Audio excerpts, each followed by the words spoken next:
welcome to episode 17 of the Slab podcast. We have Matt Quinn joining us, me and Professor Oak, Vice President of CGC Trading Cards. If you could, first guest on the podcast, if you could introduce yourself, Matt, to those people out there, it'd be awesome.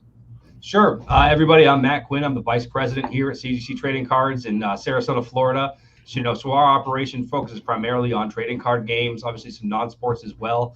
But our entire team is just focused on, TCGs primarily. So it's a cool operation, a lot of fun. Awesome. Hell yeah, man. I'm glad to have you here, and thanks for taking the time, and just looking forward to getting into some nitty-gritty details. It would be awesome. No, Dagreen, I mean, it's always a pleasure when I'm talking with you. I think you're one of the most straightforward people out there that gives honest and accurate information. So always helpful and happy to be here with you. So. Hell yeah. Professor Oak, you want to lead us into, we got to stick with tradition here. We got to go with the spicy topic. Of course, yours is the winner of, and I'm surprised I lost, honestly, from what I had dropped in the last episode. But if you could lead us with your spicy from last week, and we'll run it. Yeah, so Matt, last week I suggested a spicy topic, threw it in the comments when it got released, and everybody voted, liked mine the most. What I said was, if you don't also have a binder in your collection, you're not a true collector. So obviously a lot to unpack there. There's a lot of people that just collect games or just collect Funkos or whatever. There's a lot of people that will grade things, comics, that kind of stuff. But for the people that primarily collect cards, you should have a binder of stuff that probably isn't worth grading, some not worth the investment, or just kind of the stuff that's fun from when you're a kid or whatever. I have some graded myself personally that are in pretty low grades, just to preserve it. But you got to be honest, there's just some stuff that just isn't worth grading. So for me, if you're a real collector, you have a bit of everything. So it's not specific like you have to have binders, because I have a lot of slabs, but you really should. For me, I think you should definitely have a binder. You should have a mixed collection, a little bit of everything on what makes sense. The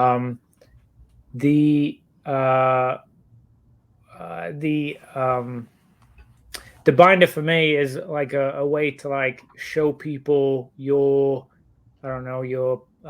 personality, your collection, all that kind of stuff. Whereas the slabs feel a little bit more like commercialized. I don't know. Yeah, but more serious. I feel more serious about my slabs. I feel like they're like a bigger picture thing, a big deal. So I don't know what you guys think. I don't know if you want to go first on that, Matt, if you have any responses, but excited to hear yours too there, Josh.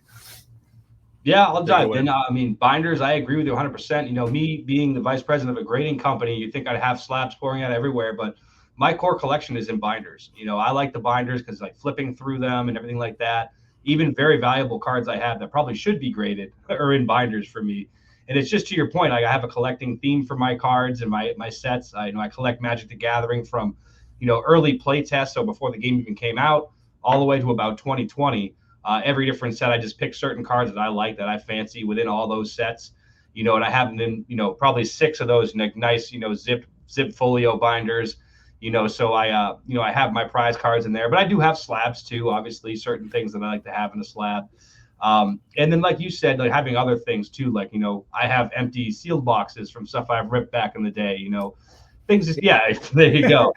So, I mean, just cool. It's kind of like a memory lane for collectibles when you look at it. You're like, oh yeah, that deck I opened, in 2015 at Vegas or whatever, so. Everything's got a story when it comes to collectibles, especially when you're the curator of these collectibles. Obviously, the big thing I've always been told is you're just a custodian of these collectibles. Eventually, they'll go on to somebody else. So, attaching a story that you have to these certain collectibles is always fun. Documenting them as such, and the more information, the more fun you can have collecting things, the better it is, and the closer the personal tie to the item, the better it is as well. So yeah, I agree with you that you have to collect everything. I mean, even from empty pack wrappers, things like that. It's just a lot of fun stuff. Yep, I agree 100%. It was interesting.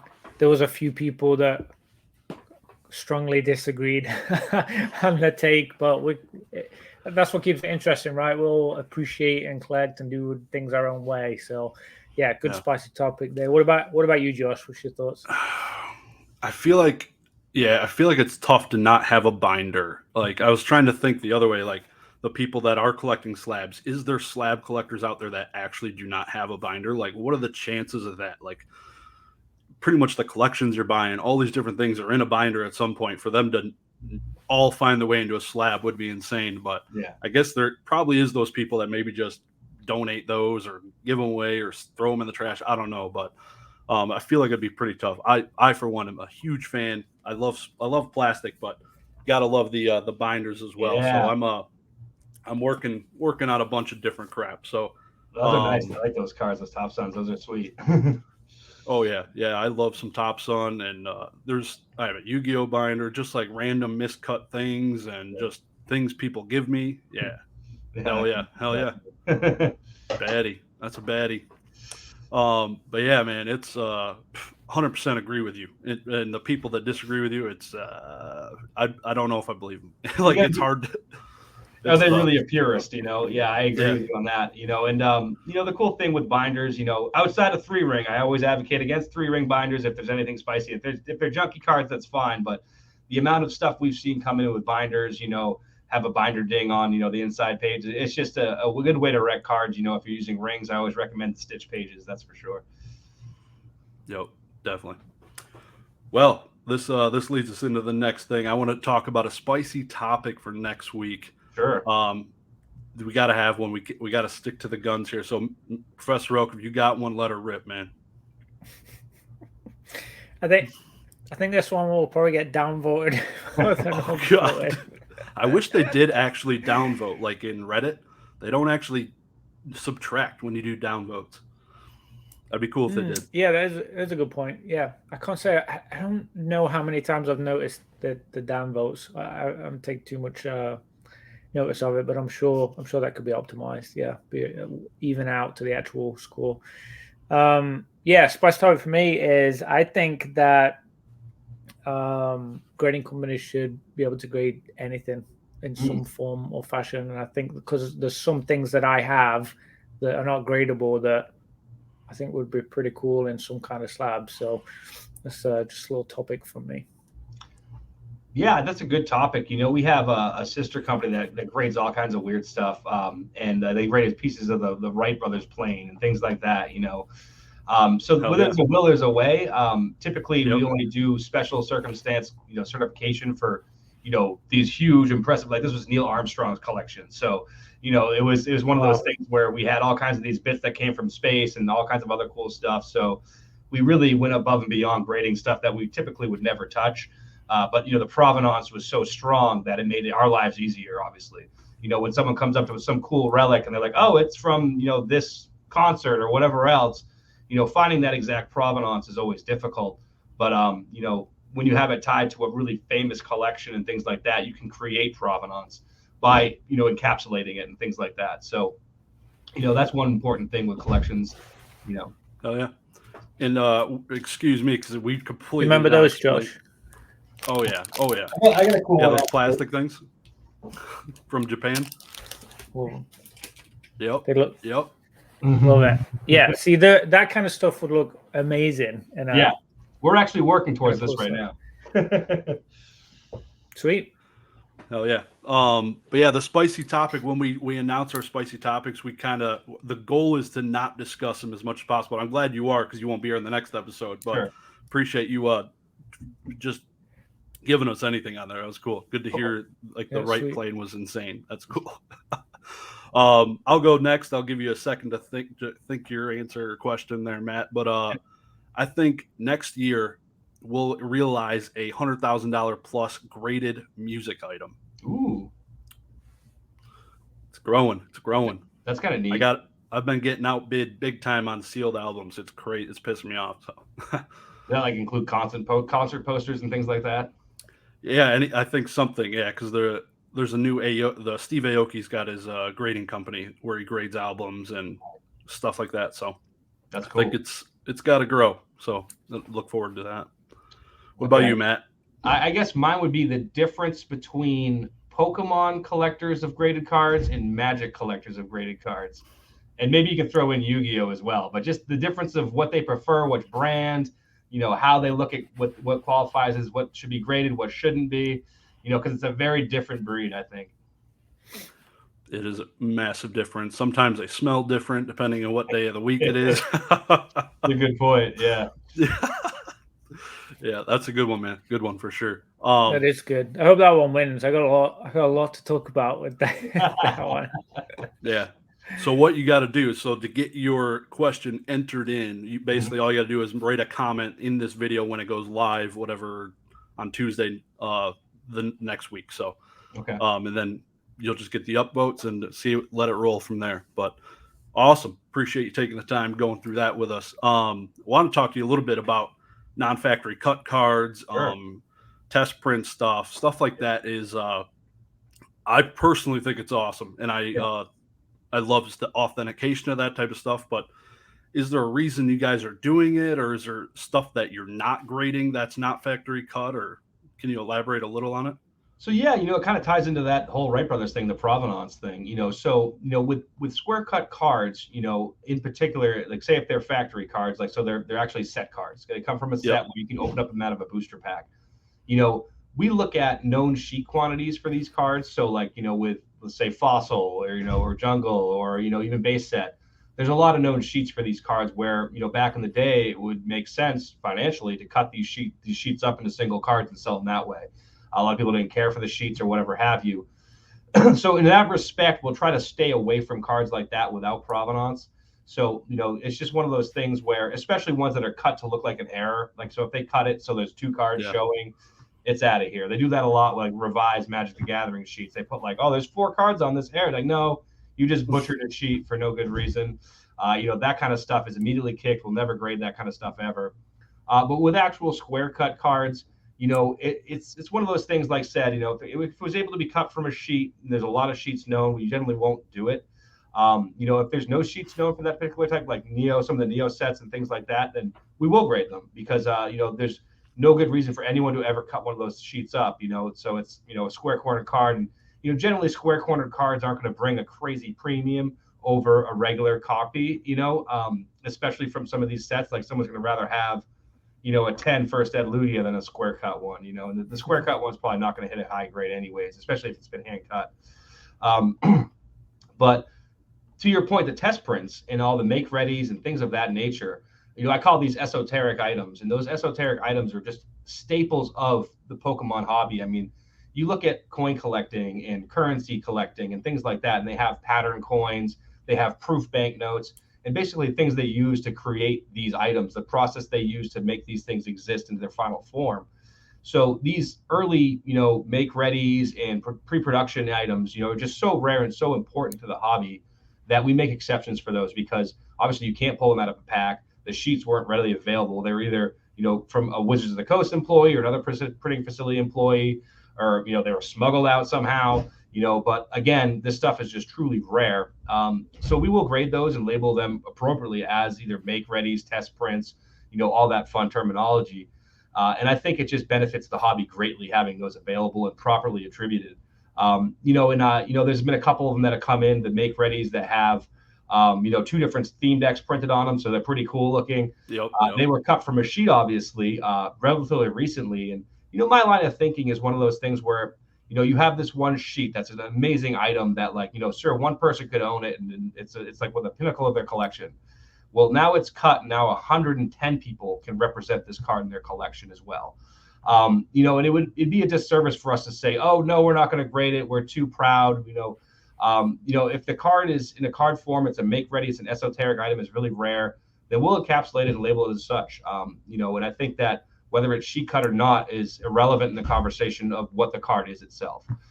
Magic the Gathering has a bunch of examples of this. You have, no text lightning bolts, Gia's cradles, the foils and stuff that were cut from sheets and is very well accepted in the community. Everyone loves them. They really highlight the collections really well. So, esoteric stuff like that that's been cut from a sheet, we will encapsulate it. Obviously, if there was a horde of 5,000 of them that came out or something like that, maybe we reconsider it. But I mean, I think even in that event, if it's truly something that's pre-production, then I don't see why not just grade those things and let the collectors enjoy them. Yeah. Wow. some good points there that I wasn't aware of. That was really good explanation on that stuff. So appreciate that. Yeah, I always, because I've been backgrounds in coins and currency, so I've been around the block with collectibles. So I've seen, everything from, one of one pattern coins to these proof banknotes where it's just pieces of the vignettes coming together to form a final example of what the note would actually become. So it's cool being able to kind of bring some of my knowledge from that hobby into what we do here at CGC Cards as well. Obviously, some of it might be a little bit new for people that aren't familiar with things like that. But again, I think that hobby's been around for so long. They've gone through the painstaking and the trials and tribulations of, coming into their own as a market. Whereas we can look to other collectible markets like that for guidance and, what they've gone through and what should be accepted, what shouldn't be accepted.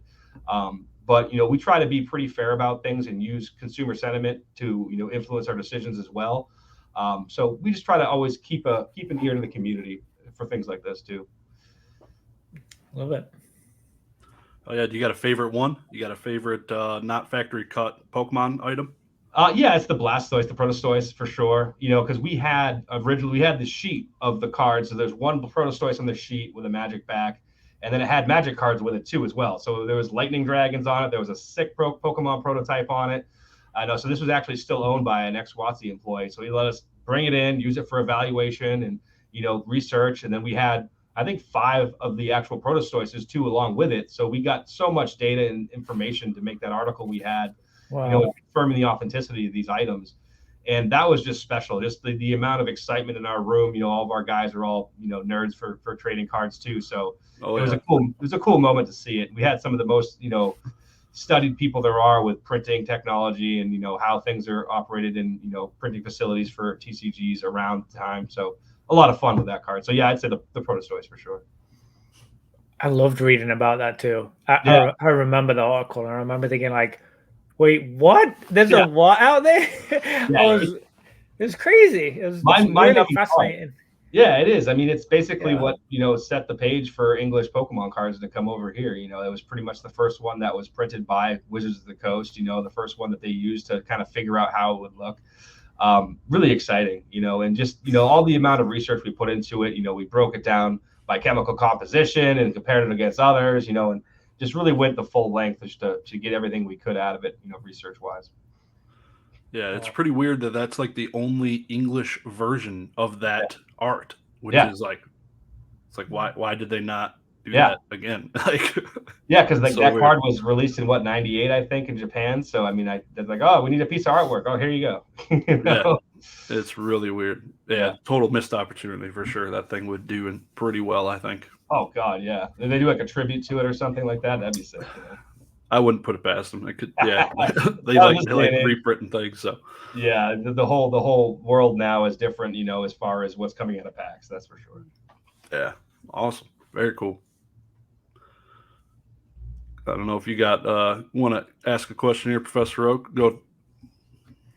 Yeah, we got a bunch. I know there's a lot we want to pick your brain at. I'm curious a little bit on Collecticon, like how that went for you. Obviously, the 3 of us met in Orlando, and that was fun. Right at the end of the night, we got to say hi. But how was the actual Collecticon part of it for you? What experiences did you have? What do you want to get from those trips? The Collecticon shows, I think, are very important for the hobby. I think, they're focusing primarily on Pokemon, obviously all other TCGs as well, toys and things of that nature. Just the target audience for those shows is very strong. I know the one of the owners of the show, his name's Matthew as well. Really nice guy, and I think they have the vision of what would be successful for one of these shows. So, I get to walk the floor there, interact with people, just kind of represent our brand, just kind of, people have questions, concerns, comments, anything like that, just like, be a sounding board for them to bring their thoughts, directly to the company. So, I'll be attending more of those shows, seeing you there too. It was great. A lot of my friends show up there, we play some Magic, and have fun. I think the road aspect of this business is a lot of fun. If people haven't done it, I recommend doing it. I mean, pick a show that's relatively close, go to it, attend it, go to some of the after events. They do like these trading events and things like that. You can meet a lot of fun people in the business, learn a lot of good information. In my past career with coins and currency, I would be on the road every other week, these conventions. And that's where I got all my knowledge from the numismatic side of my life. And that really helped me out when I went full-fledged into trading cards. Yeah, I thought it was super interesting. The group, the different people I hung around with and spent time with, they all did and were interested in completely different things. Even though like a lot of them were Pokemon, but it like Pokemon's massive. There's like so many different directions you can go with collecting and grading and plushes. Like, I mean, it was just like people had their fingers in every single pie. It was really interesting. So I could see that being super valuable, soaking that stuff up from each person. Yeah, I can see that being a good experience.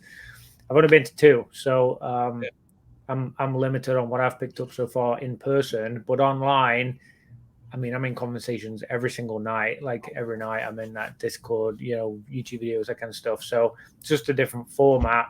Yep. For you, seeing that stuff in person and having the experience with it probably feels very different. So yeah, that's awesome. Good answer. Thank you. No problem.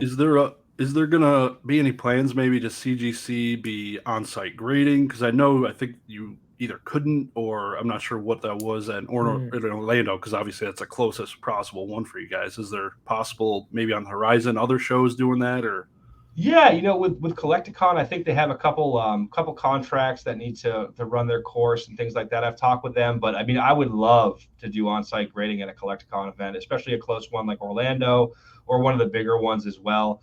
On-site grading is a very tough thing to make happen. We actually have to bring, our staff, our, slabbing team, label printing, and all the other machines that we need to put these cards in holders safely.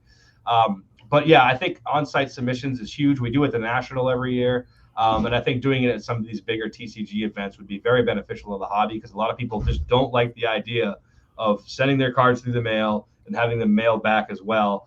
Obviously you can circumvent some of that when you see us at a show. You can drop off, submit cards to us at shows, and you knock off one leg of the journey.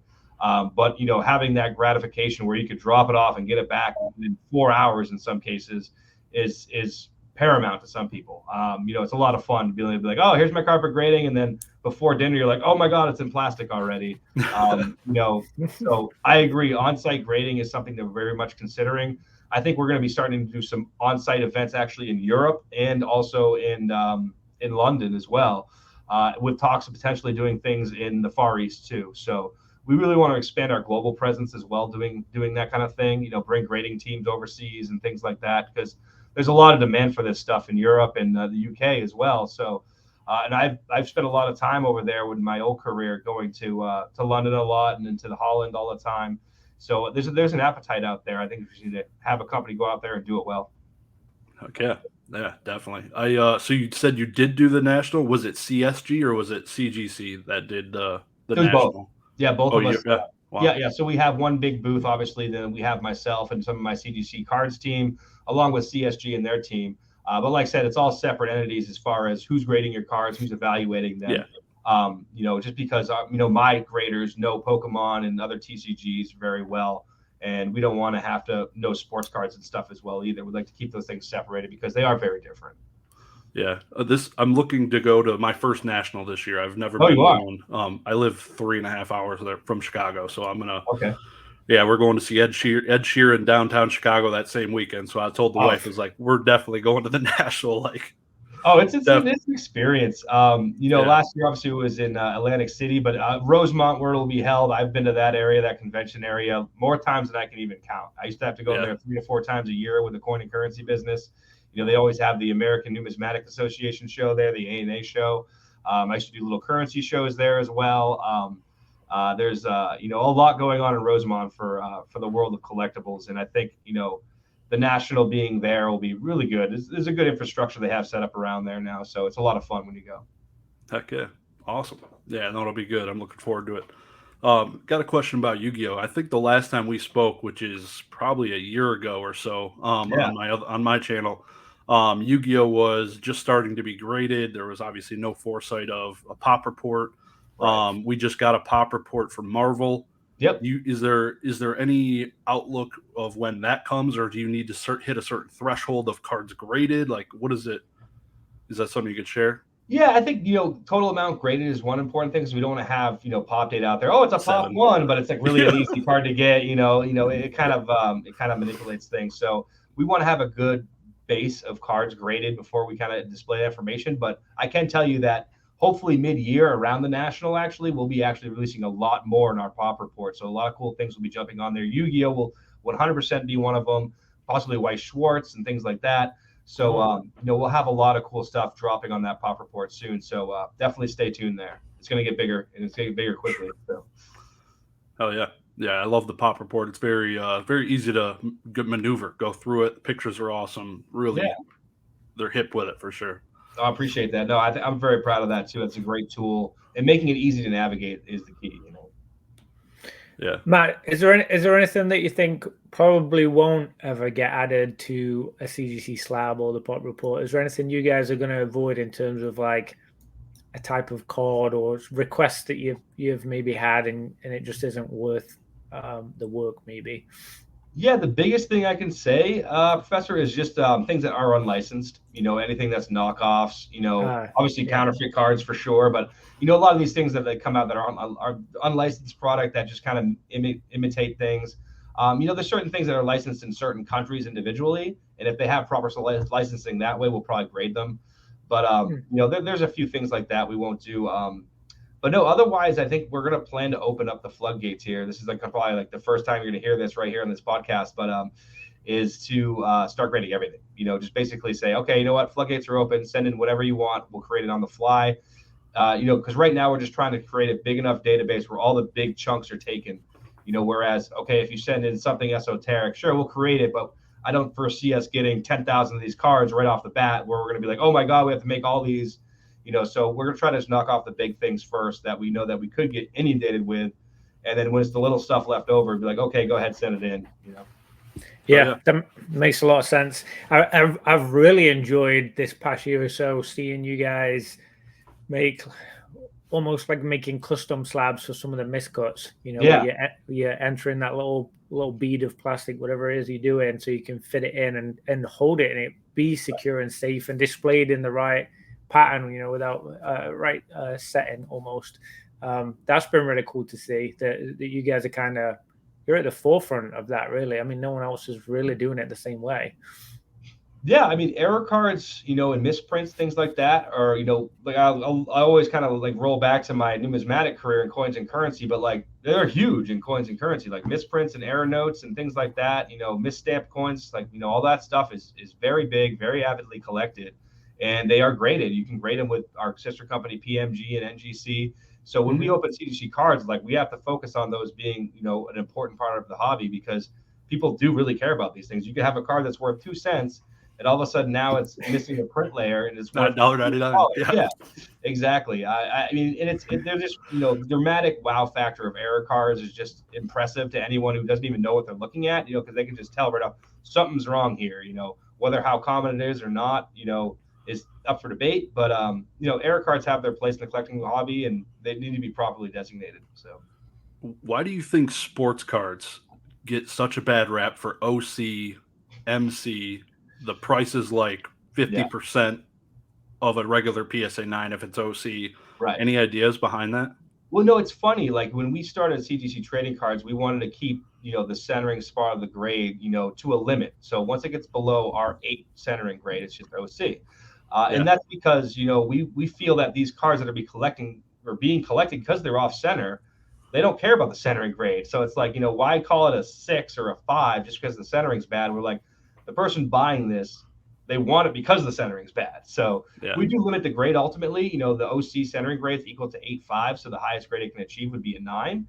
But again, like the sports people, like you said, they see an off-centered card, they just throw it in the trash. I mean, they have no interest in it whatsoever. It's kind of interesting. You think that people would appreciate error cards, but maybe it's because back in the early days, the production quality was just so bad that most of them were like errors in people's minds. Whereas Pokemon's only been produced since 96 the earliest, and Magic 93, and a couple other things before that. But it's probably just because of the time frames of these things, I think, is the biggest thing. Yeah, no, that makes complete sense. Thinking about like Steve Eisman rookies and even like Wayne Gretzky rookies, like to find it centered is like really tough. So I get that aspect for sure. Like it's definitely a rare commodity to find perfectly centered cards. That's and centering in centering, like with things like, well, currency, like rare currency is a very, centering specific kind of thing, because currency have margins. If you have a well-centered note with boardwalk margins and they're even from all sides, people desire it more. But in the currency side of things, centering doesn't play a factor in the grade until you get to the uncirculated level. So anything that's been circulated or like lower grade, so below near mint for cards, the centering is almost irrelevant, because it's like, okay, there's much bigger things going on here than bad centering. Like it's got huge edge nicks, it's got, big wear lines and things like that. So, we kind of played that into the CGC cards, perspective is like, centering becomes important as the quality gets better. It becomes more important but yeah.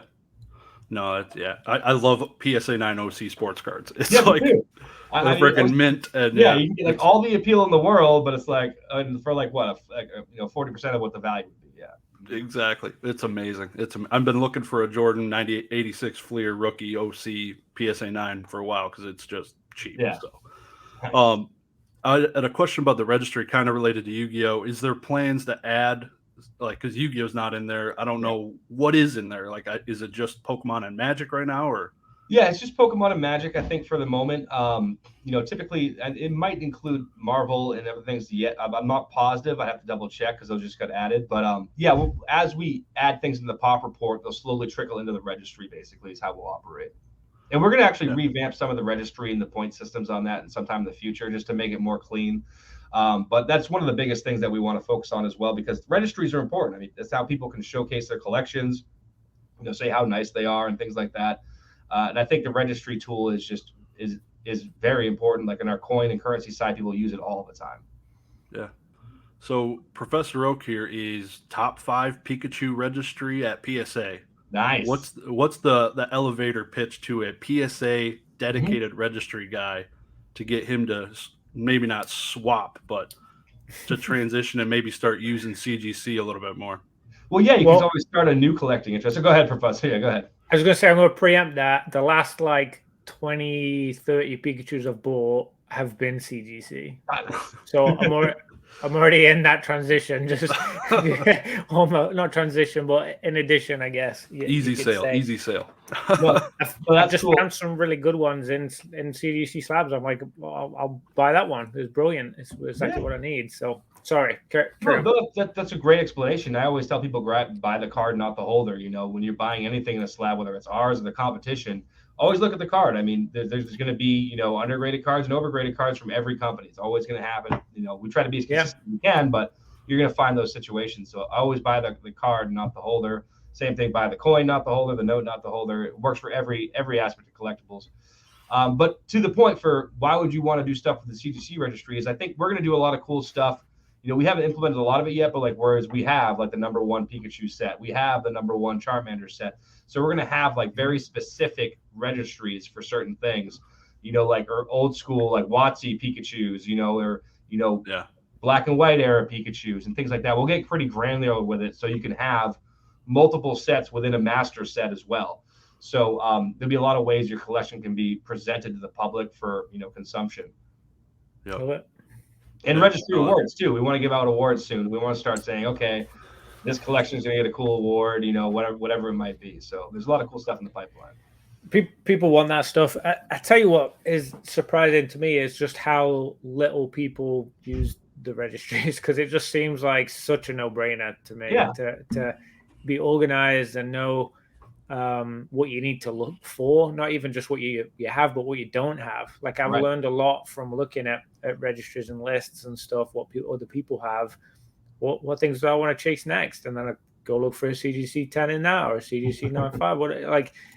I mean, that's what you can do, and it's really underutilized. So hopefully, with some of those additions that you say in, more people will start gearing towards it and take off. It's only a good thing. Like the registry, there's only a positive thing coming from it in my eyes. I feel really good about it. Yeah, no, I think registries are a huge positive for the community. Yeah, I think you said, it provides a way to track what you're doing. Obviously, you can use that to your advantage when you're selling collectibles or anything else like that too. So, like I said, no downside for sure. Yeah, the registry, I love it. I think I was shocked. I just looked at it again because I uploaded a whole bunch early on, and Nice. sadly I can't do Yu-Gi-Oh yet, but I still like top 25 of whatever's on there. So it's pretty cool. I definitely like using it. Cannot wait for Yu-Gi-Oh to get added because a lot of Yu-Gi-Oh slabs been finding their way into CGC slabs. So What's the, it's really the Kyogre that you have? I think, right? Is that the one? Oh yeah, yeah. Yeah. It's unfortunate I can't put all 17 of my own. It's just giving me points for one of them sons of bitches. So and that would be cool idea for the registry too. Maybe like a multiples, side of collections and things like that. That's actually not a bad idea. Like who has the most of this and is a high grade? That'd be kind of neat. I gotta ask you a piece of trivia now because it's pretty funny. What is the highest graded first edition base set card at CGC? First ed base set. We've graded a perfect before. I'm not sure if we graded a perfect holo though. So I know we just graded a pristine 10 first ed Charizard, which was incredible. And we just recently graded a shadowless pristine 10 Charizard, and we graded a perfect 10 base unlimited Charizard. So I think there might be a perfect 10 holo. I'm not positive. Don't quote me, but yeah. So I asked this because I know the answer. There's a perfect 10 Drowsy that I bought. It was it's the only one of like almost 30,000 cards graded. It was like bought it because it's literally the only one. I see the value in conditional rarity for sure. Which is for sure. Oh, that's a great card. Yeah, I mean, you look at any other collectible, like and top pop stuff is the biggest thing to look for. Especially from a popular set like base set first. I mean, having a perfect card from that set, like you said, how many did we grade? 30,000, something like that. So that shows that's the rarity right there. Yep. Yeah, it's awesome. It's awesome for sure. So it's yeah, I'm always looking for some of those perfect cards. It's they tickle my fancy for sure, man. Awesome. Yeah, our friend Pool Father, he's another local. He's in the Tampa Bay area. He graded the first, I think it was the Fossil Dragonite holo, right, Josh? He has that in the Perfect 10. And yeah, he's very proud of that. That's a big one, really big one. So it's exciting, the idea of getting that perfect, and even the pristines and perfects, like either of them, honestly, in a 10. I like the idea of it. I think it's cool. It's almost like part of the fun it's like part of fun, not just the grading, but like trying to grade the actual grade that you want. I love it. Yeah. No, I mean, people like you pre-grade everything you send in. I mean, most everyone does. Like, I think it's going to come back this. I think it's going to come back this. And then when you spike that perfect, it's like, oh my God, I knew it. Because like these cards are generally like people always say, oh, what's the difference between a perfect and pristine? There is a difference. That's we're graders. We're looking for these differences, and it's usually pretty easy to point out when you have a pristine 10. There's a 9-5 corner, like, oh, it's just that little spot right there in the top left or whatever, whereas a perfect, oh, it's that, oh, there's nothing. Okay, yeah, it's perfectly fine. And eventually we will have another label that's just slightly different than the current one for perfects. Obviously, just make them stand out a little bit more. That's one of the biggest things we've heard from the community is like, hey, the only thing that differentiates perfect obviously is the subgrades, and then it just has perfect instead of pristine. So having something that just makes it jump out a little bit more, so people know, like, oh, that's a CGC perfect. That's something we're working on implementing. Love that. Yeah, that'd be sick. And I liked, and just on that a little bit, because obviously you guys would probably offer some reholder service if you ever did that, where I could send mine in, get them relabeled. Of course. If not, I'll probably cry myself to sleep. But I noticed WADA obviously just changed their slabs and labels. They're not offering a reholder service at a discount, which blew my mind. No, you have to have a discount. Yeah, I mean, it's just anytime you make a change to your product, I think it just makes sense to offer the community something to say, hey, we know you invested in our company. We changed things a little bit. We want to give you a little bit back, saying, hey, if you want our new holders, new labels, or whatever it is. No, I'm with you 100% there, Dagreen. I mean, I think you have to make a little bit of a concession there. Yeah, I was excited. I was like, man, these new because I have WADA and I have CGC now. Because the last time we spoke, we didn't even have CGC video games grading yet. And so I was a huge fan of their changing to the new labels. I'm like, sweet, I can reholder these for maybe cheaper than the standard service, which it's not, and it feels bad. So they might be coming to Matt down there, Matt at CGC video games. We'll see. We'll see. Yeah, we got the triple Matt. We got Matt McClellan. I know, and then we got Matt Nelson. It's terrible. So if you want to go anywhere, you guys got to be named Matt at CGC. Yeah, not collectibles group. That's cool. Awesome. And you already did that. You did that with CSG, Josh, right? Yeah, I had some sports cards that reholder to the black labels, which are awesome. Very clean, very clean. Yeah, I love that. Yeah. So obviously you got a Black Lotus sitting behind you. Thing's a freaking beauty. You might like Magic the Gathering a little bit. So where's the passion obviously come from there? And I got a few more questions kind of really that, but I would like to hear kind of your history with it and the drive. So, Magic the Gathering, it was 1994. I was in 6th grade. It came out. They basically swiped off the unlimited boxes off the table when they were selling that and put revised out. So, I was in 6th grade. If anyone's familiar with Magic, they know, I think I have one here, but, like this card called Craw Worm. Here it is right here. So, it's a 6'4" beastie that, big, tough creature, not worth anything. It's just a common card. So I was like, oh, I need to have that card. I want more of that card. So I traded away these things called dual lands, which are very valuable, for these Craw Worms. So, I got into, the game getting ripped off by older kids, and, that happens. But it didn't slow me down. I kept on with it. It was one of those points where, like, if you didn't have Magic cards at that point in time, you weren't cool. It was the biggest thing across the country. And I slowly evolved into more of a collector, playing the game by the Urza's block, so 99, right around there. I was playing a lot more. I had, used the Pokemon craze to fund my Magic card collection.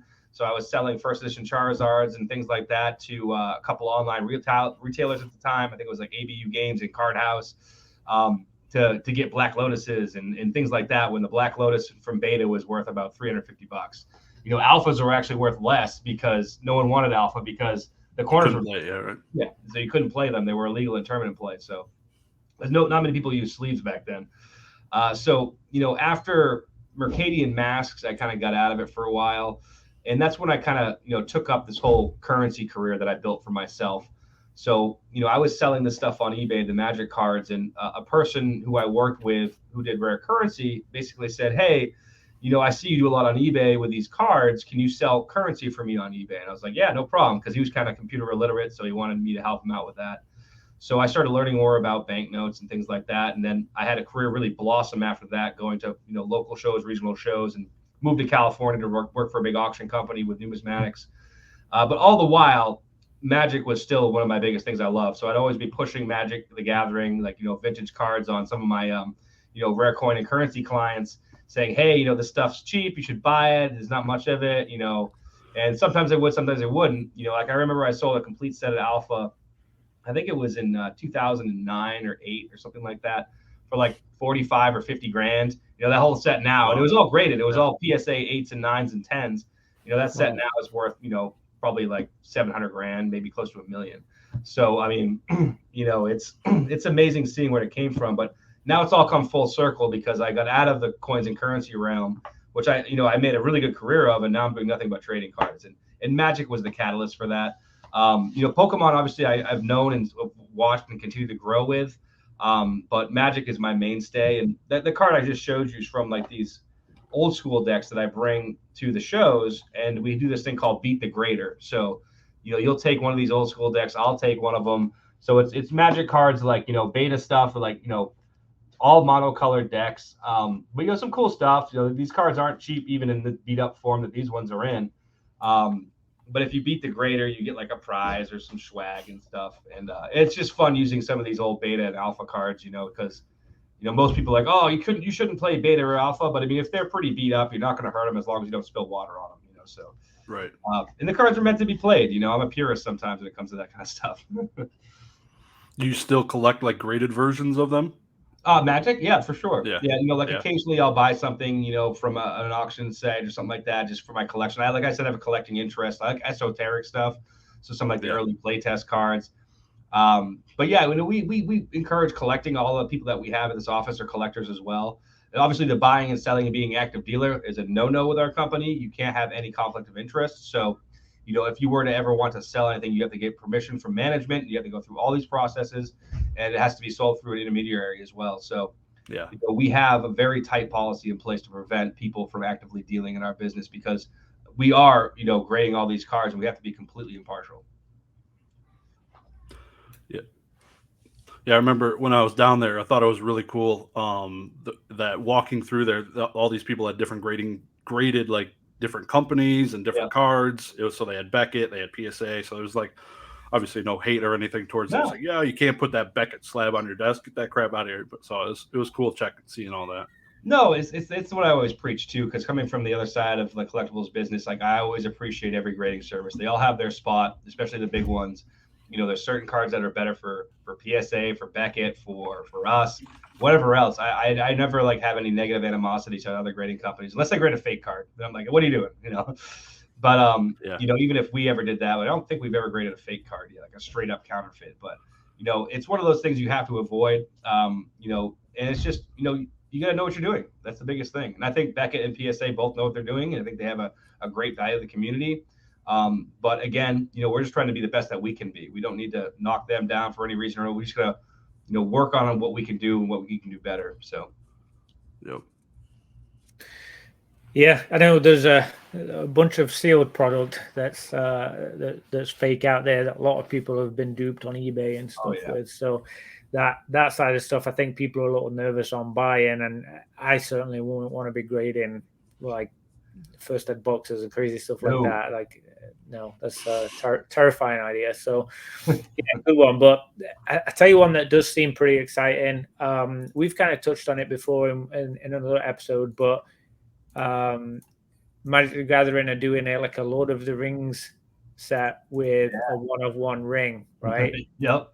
That would be a big hit to get in a CGC slab. That would be a huge win for CGC, I think. Oh yeah. What's the chances of it being graded? Do you think? Do you think someone would grade it? I think we have a bounty out on it. So if you submit it to us, we'll give you $1,000, I believe. So, wow. Obviously, there's a larger bounty for it to be bought by someone. I think there's an active bounty for $100,000 for the card itself. Yeah. But yeah, I agree. It's kind of neat seeing Magic get into serialized cards. They're doing a lot of 500 cards, you know, and then obviously they had a couple ones in the secret layers, the Visceral Seer, I think. You know, I think it was a 500 as well. I can't remember, maybe 1,000. But you know, the numbered stuff, you know, obviously sports does it all the time, you know, like, you know, in Marvel cards and things like that, the PMGs. But, you know, it's cool seeing it with Magic. You know, it's definitely something new for the community. So there's a lot of mixed reaction. But I think over time, you know, when it becomes just part of the woodwork, people very much accept it and embrace it. But yeah, the One Ring is pretty cool. I mean, it's a good card for Commander as well. What is it like? I think it's like 4 mana, and you draw a card, put a counter on it, and then you lose life equal to the counters and draw cards equal to it. But it's a cool card. And being 1-of-1, it has to be, I guess, because of the namesake, you know. But and then yeah, I mean, it's just neat seeing them do different things. But you know, whether I like it or not, I'm indifferent at this point. But I think it'll eventually grow on everybody. It's the ring. I mean, it's the movie, the IP, everything is built around Lord of the Rings, and it's the ring. So for a Lord of the Rings fan like myself, I mean, The Hobbit was the first grown-up book I ever read as a kid. I was like 8 years old, and I didn't understand half the words in it, but I read it, and I was fascinated by it, you know, and old brown pages, super old, you know, print of it. And when they started making the movies and games and everything, and everyone else started hearing about it, I was like, oh, it's not just me. Like, other people like this stuff. And it was super cool for me. So I would love to win that win, I guess. I would love to. Lottery. It feels a lot like it, right? It'd be an amazing experience to pull that. Despite the money, I think I'd have a hard time selling it. I think that you could, I mean, it's just incredible. Like that, a 1-of-1, the only Lord of the Rings Magic the Gathering card. It sounds crazy, like, to me, but it is interesting what you were just touching on there with sports. I was listening to a guy talk about some sports cards just last night, literally yesterday, and he was talking about a specific player and some of his cards being graded. Like, a lot of people grading his cards because, you know, he's really popular, and they said he has 264 1-of-1s. Yeah, I mean, some of like the no-name players, it's like $100, you know, like if that. I mean, insane. Yeah. So completely different. Again, like I say, with the differences between them, absolutely different mindset completely. But that one feels like it would be fun, and I'd be excited at the thought of you guys or anyone grading that, like what the atmosphere that would bring to the office that day would be, I would think pretty electric. Well, you think of the IP behind it. I mean, that's what sets it apart, right? I mean, it's not like it's some Joe Schmo who's a bench player versus like a Michael Jordan, you know. So like the IP of, you know, Lord of the Rings is just such a mass, you know, popular franchise that, you know, that card will always be special no matter how many 101s they print, you know. But yeah, I mean, Lord of the Rings for me myself is great as well. I mean, I love that series. You know, I've probably contemplating buying, you know, a bunch of the Elven swords and stuff millions of times, but I'm like, I got young kids, I can't have swords around the house, you know. So, you know, great franchise. And then you even look back to early playtest Magic before they even released Alpha, and there's this card called Ironroot Treefolk, which was in the Alpha set. And before that, they used clip art from a Dungeons and Dragon manual to illustrate it, and the name of the card was Ents, so ENTS. So, you know, there's a lot of cool ties from, you know, back when Richard Garfield and his little nerds were making this game up to Dungeons and Dragons, to Lord of the Rings and things like that. Even Calvin and Hobbes, you know, they had Calvin and Hobbes' art on some cards like Wall of Ice and stuff. It shows, you know, Calvin behind a little snow fort, like with a little caption, like, you can't hurt me in my impenetrable fort. And that's the Wall of Ice, which turned into an Alpha Magic card. That's crazy. That's dope. Yeah, I didn't know that. That's awesome. Yeah. It's almost like what I guess they'd call it like an Easter egg almost. You know, those little nugget of fun information. Yeah, that's sweet. Love that. Do you see the Dungeons and Dragons movie yet? I have not seen it yet, but I will see it eventually. I watched the Mario one. That was fun. Oh, yeah. Haven't seen I'd recommend that one. Yeah. Real quick, the Tyler the Great Warrior, obviously another 101 card, but it's much older than the Ring, right? Yes, yeah. This it was unfortunately graded by Beckett, not the biggest fan. It got hit on the way surface, right? I remember something about it got slapped pretty hard. A lot of people would have just done authentic just to make sure it's genuine, the real one. Yeah, the grade doesn't matter. If anything, it'll hurt it in this point because now people are going to look at it and be like, "Yeah, I don't know." It's pretty strange, but it's. I'm curious which one would sell for more, like the Ring 101 from 2023 or Tyler the Great Warrior from this guy who did a Make-A-Wish Foundation from 2005, 2007, whatever it was. Yeah. What do you think if you had to guess which one would sell for more at a market? I think the Tyler card would. I mean, it's on eBay right now, isn't it? Yeah, it's at roughly 160,000. Yeah. I think, you know, it's got the provenance of being like a cool story behind it. You know, it's neat. You know, I think there's a lot of you know, just cool aura around the card. I guess, you know, it's interesting. Like, it's not part of a set. Like the One Ring, you can get other versions of it that aren't the 101. Like, so you can have a stack this tall of the One Ring, whereas that card is just. That's it. You know, that's all you get is that one copy. And I agree with you, you know, Dagreen. I think that, you know, having it like in a genuine grade would have been more appropriate. Like in the rare currency world, sorry to keep on going back to that, but there's a bill called an 1865 $500 national banknote. It actually might be 1875, but it's either 1865 or 75. But it's the only one known. The Smithsonian doesn't even have one. And, you know, it's got a repair on it. So like it had a tear, someone fixed the tear on it, and then they encapsulated it. And the grade is, like you said, genuine. Otherwise, it would have said, like, you know, repaired, damaged, blah, blah, blah. But, like, no, the note's real. It actually is what it is. That's all that matters because condition is secondary. It's just the rarity is the primary focus here. So I agree with that on the how that should have been graded. But, no, I mean, Yu-Gi-Oh! Is cool. I mean, I think that card is super special. Like, you've seen a bunch of cool Yu-Gi-Oh! Stuff coming out. I've seen some in some heritage sales come up recently and all over the place. And, you know, it's just as an avid franchise as people that like Magic, you know, Pokemon. It's just, you know, it's one of those things where I think that has a lot of room to grow. Mm-hmm. Oh, I think if I did pull that 101 ring and then I hit a 10, I think my head would pop off. I don't know if I'd be able to cope with how crazy that would be. Because I mean, in reality, like it's going to be a pack fresh card. Like there is a possibility that this is going to be a brand new pulled from the pack, like perfect condition. I mean, I like to think it'll be good quality, and they're going to have someone pretty special keeping an eye on it being made. I would imagine a stamp, but we'll see. Yeah. Yeah, I would think like, once it gets pulled, you would like to see a video come out from Wizards of the Coast where they printed like 1,000 of them and picked the best one there was. It got inserted randomly into some pack, and then there's like some ceremonious burning of the rest of them or something like that. That'd be amazing. Yeah, I mean, hopefully it doesn't have like roller lines on it or something like that. And again, like Dagreenshiz about the Tyler card, the condition would be secondary. I think that if the card was anything other than like a 9/5 or a 10, you just go genuine on it. Yeah. I agree with that. And that's a good thing you brought up too, is that we will use that genuine designation for esoteric stuff if someone wants to. If someone calls in and makes a special request, we can just use the GN grade. Not for like set cards and things like that, but like something that's truly rare and very esoteric, like less than 100 known or less than 200 known.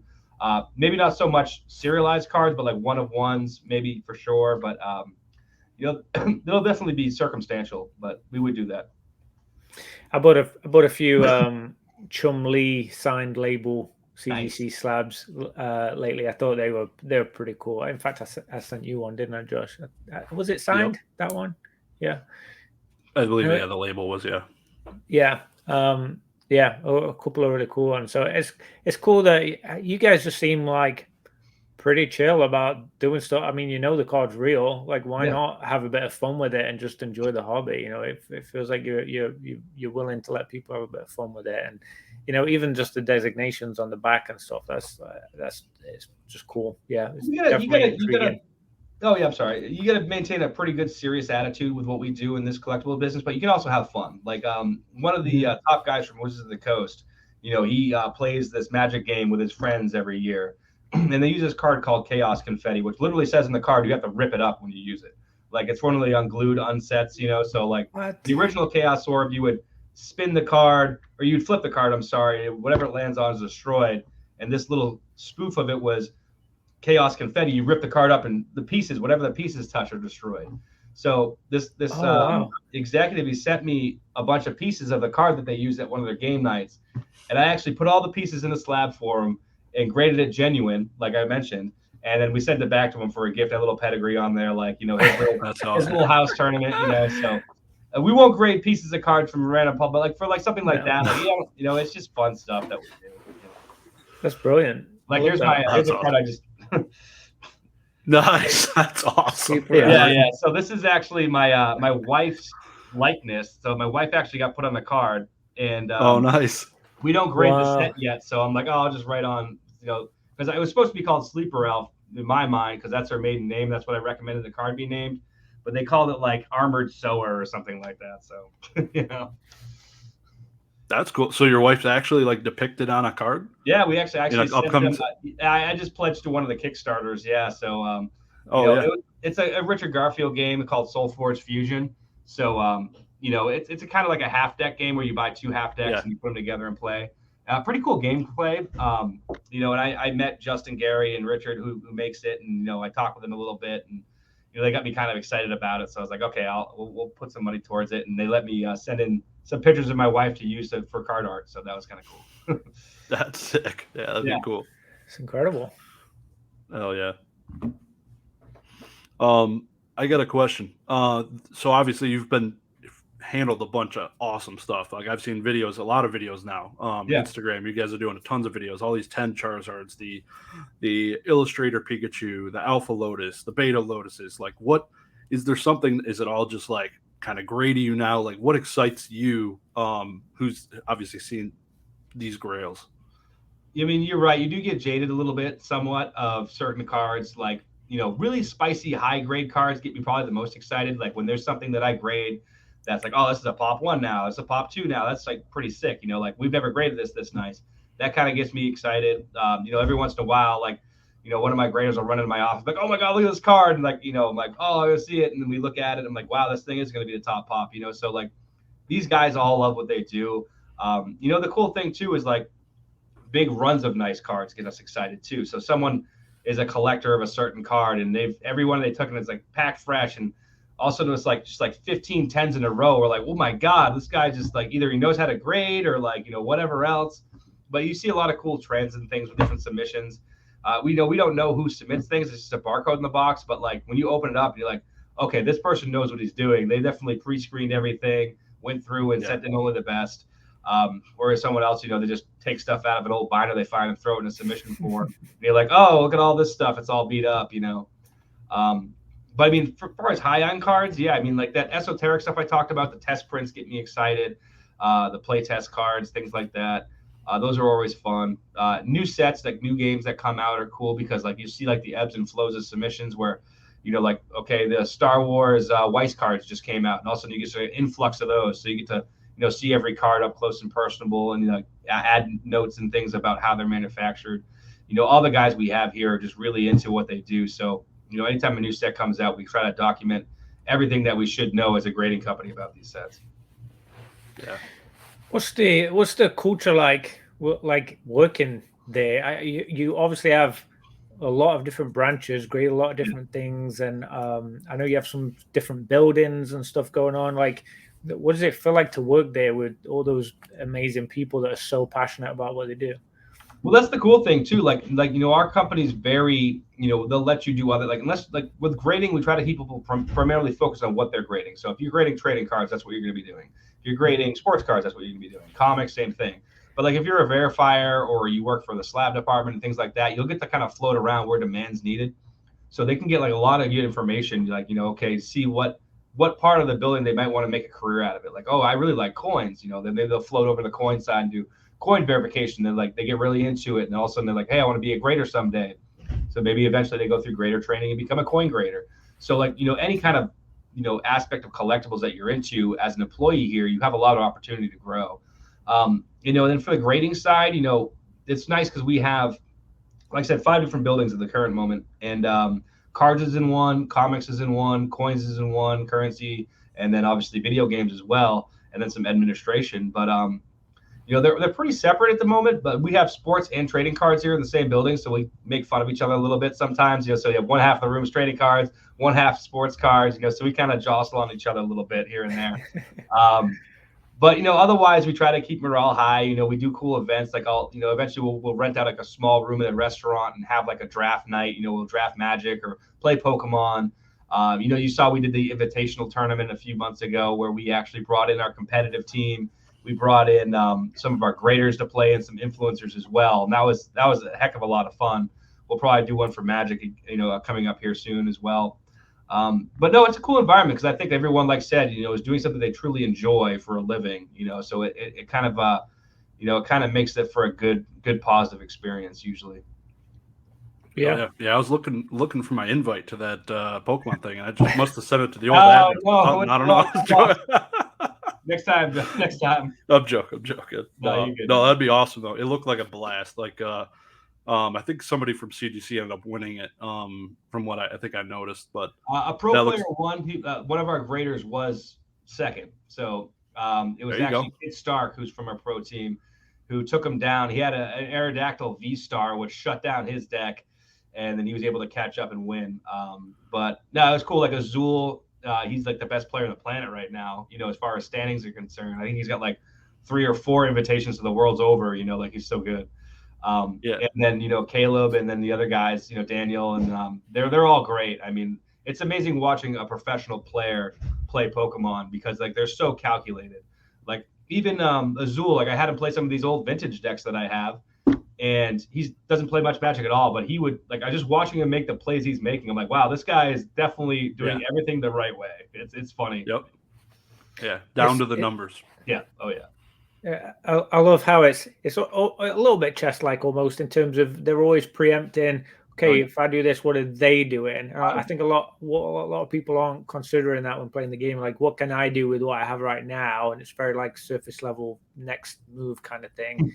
Whereas those competitive guys are like, okay, if I do that, what does that mean for him? What he can do? And then what do I do with that? And they're like ahead of it. Oh yeah, and that's.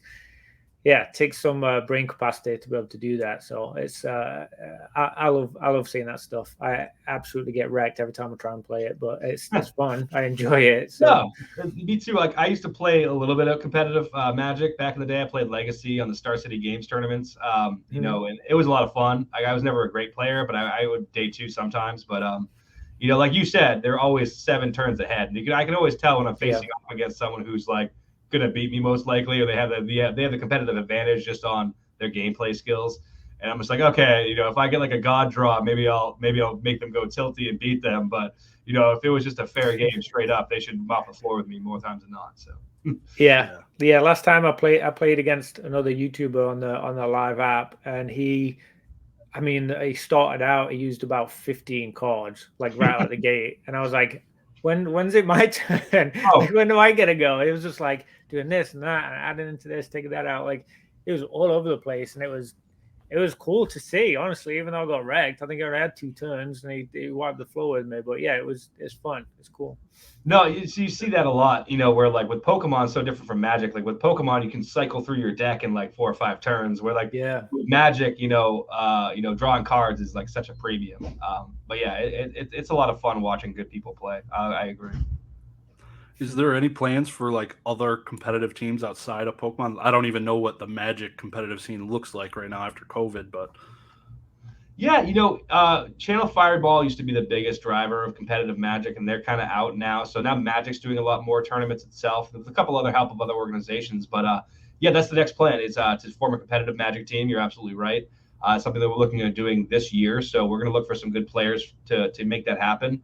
And then the next invitational will probably be Magic the Gathering. But the competitive team sounds a lot of fun because it shows the side of us that wants to be involved in this community. Like some of the players that we have used to be pro players, or some of the graders, I'm sorry.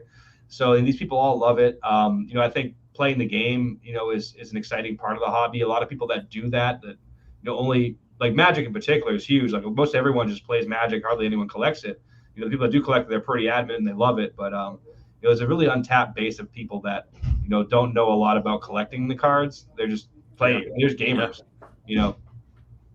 Yep, and that's insane. Like I've seen, there's like usually like the top Yu-Gi-Oh players, the top Pokemon players aren't collectors. They're playing with these decks, and they're playing to win. And when they get that prize card, they sell it because that's their prize. Like they got the money, and that's what they're doing it for. It's crazy. So like seeing MetaZoo, I don't know if you followed their pro scene at all, but dumping tons of money into these freaking tournaments, which is insane. Like tons of money. Like I don't know how pro players from Yu-Gi-Oh and Pokemon aren't just jumping ship, because like the possibilities of making more money there just seems easy at this point. Yeah, no, I agree. Yeah, and it's cool too. Like one of our pro players actually won the Oceanic International Tournament. So Azul won that down in Australia. So we actually graded the whole deck that he played the tournament with, which was pretty cool. It was neat because they're all beat up, because he was just 6'5". yeah. He played the heck out of those cards. So, yeah, but it was neat to grade those and pedigree them as like the deck that won that tournament. Like we'll probably offer the same thing for whoever wins Worlds this year in Japan. Like if you win the tournament, we will grade the entire deck that you. Hopefully, one of our guys wins it, so it makes it easy. But we'll probably put that out there. If someone wins it, they can send us the deck. We'll grade it for free. Do a cool little rah video about it. No, that's awesome. That's sweet. No, I saw that. That was really cool. I was like, damn, dude, that's what I like about prize cards, like graded prize cards that are like 6.5s or 7s, Yu-Gi-Oh ones that are played in decks after they were won. Like, just knowing like that was the card used in the dude's deck, and it's really cool. Nostalgia. A lot of history. Yeah, no, it's a cool different way to collect things, I think. So, I mean, obviously we've talked a little bit about some new things that you guys are going to be doing with cards and grading, pop report, that kind of stuff. Registry. Is there anything news-wise exciting, upcoming? Any changes happening like as a company? Is there anything that can be revealed that could be interesting? I think the expansion of our services into other countries is the big thing that you kind of seen the trend of now. We've got our office open in Munich. We're in London now. I think eventually we have offices in Hong Kong and Shanghai right now that do coins and currency. So I think that's a good spot where we're going to start expanding in. Obviously, the Perfect 10 label, I think we're going to do something a little different for that. It won't be crazy departure, but it'll be different enough to where it makes sense. And then in general, just trying to attend these shows, like you said, form a Magic competitive team, things like that. Do more articles is one big thing we're trying to focus on, is putting out more informative articles about the hobby in general. And then, basically just spreading good word and good tidings about the business and the collectible industry as a whole. I think there's a lot of room for the Pokemon hobby to grow and collectible TCGs in general. I think it's in its infancy. It's compared to other established markets like coins and currency. I think there's a lot of a lot of needs for the hobby, like, professional dealer groups and things like that. More literature, I think, is a big thing. Obviously, if you want to find information, like, certain sites like Bulbapedia and things like that are obviously the go-to. But even being the information age on the computer, like the age that we're in, even like a coffee table book sometimes still rings true to people. Like, having like a cool reference book that you can look at that has really good factual information. Because right now it's always like you're looking at a million different resources to try to figure out what's the right answer, what's correct. No, that's huge. Yeah, that's a lot of awesome stuff on the horizon, man. I'm thoroughly excited for it. Definitely. I don't know how much more, like, just like you were talking about markets, the whole Pokemon Japanese thing has got me terrified. Hopefully that doesn't keep going up. Like, some of those cards are freaking insane as it is. So, dude. I'm excited. Yeah, go ahead. I was just gonna say I'm excited for what's on the horizon in the future, and it's gonna be cool. No, I agree, man. I think the future is bright for Pokemon. My 10-year-old just turned 10, and my 6-year-old, they got their binders. They're collecting cards. They were doing this before. When I first moved to Florida, I was just doing coins and currency. They still were going at it with Pokemon cards. More so now that I do this for a living. But even kids in the street, they all run around with their binders under their arms. So there's a lot of staying power in this business. I think you look back at like when our parents were, our age now, like the coin collecting maybe, or when they were kids, coin collecting was the big thing. But like Pokemon card collecting now, or TCG collecting, is the big thing for these young kids. So all these kids will come back to it eventually and later in life, like we have, when their collecting interest spikes. So I think there's a lot of time and a lot of market to be gained in this industry. I think it's going nowhere. So. Oh yeah. Awesome. Anything for us, man? No, I think you guys are great. I mean, I think, everything you guys do for the community is such a beneficial piece. Like I mentioned with like literature and information, like what you guys deliver to the community is invaluable, because it gives people the tools they need to become better collectors, to become more educated in what they're doing with card collecting. It's just important to have the guys like yourself and, everyone in these communities like that make these good channels that, just provide good information, unbiased, great information. It's good. Yeah. Awesome. Thank you. Appreciate. Yeah, definitely appreciate you. Definitely. All right, you want to wrap us up, man? Yeah, let's wrap. Thanks for joining us, Matt. That was awesome. Hopefully I can stop by one day, your office being so close to you. Swing by and maybe we'll have a cup of tea together. Who knows?